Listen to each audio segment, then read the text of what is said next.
What if the person you were waiting for was already gone? What if nobody had the courage to tell you? This is the story of a 7-year-old boy who showed up every single morning at a bus stop for 300 days. Straight rain, storm, winter cold. He never missed a day. And the reason why will absolutely destroy you. Stay with me until the end of this video, because this story changed an entire nation, and it might just change you too. To understand this story, you need to understand China's invisible crisis. Every year, millions of parents leave their children in rural villages and travel to big cities to work in factories. They are called liushuerdong, which translates to left behind children. There are over 69 million of them in China alone. These are children who grow up watching their parents disappear onto buses and trains, clutching promises like lifelines.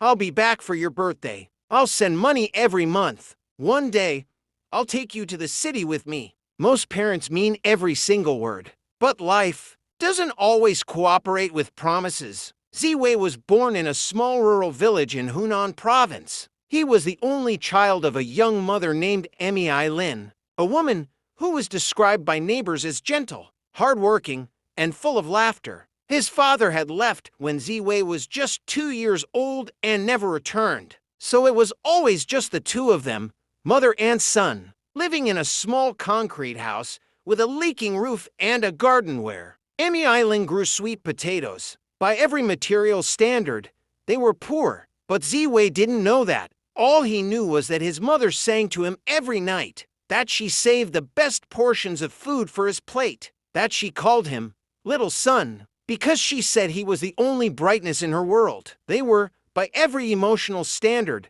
rich beyond measure.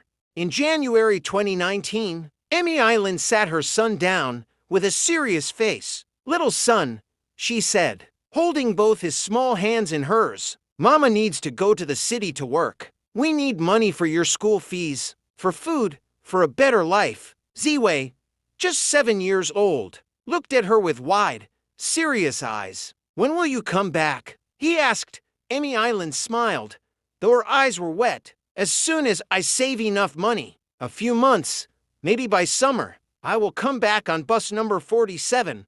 That's the bus from the city. You'll see me get off, and we'll go home together, and I'll cook your favorite noodles." She packed a small bag. She braided her hair the way she always did. She kissed his forehead 7 times, once for each year of his life, and then she was gone. Ziwei was left in the care of his elderly grandmother, a frail woman in her 80s, who could barely care for herself, let alone an energetic 7-year-old. But they managed. Emi Lin called every few days from the factory dormitory in Changsha. She always asked the same 3 questions. "Are you eating well? Are you studying hard? Are you waiting for me?" And Ziwei always answered, "Yes, yes, yes, Mama," every day. 3 months after Emi Lin left, the calls stopped. At first, the grandmother assumed the phone credit had run out.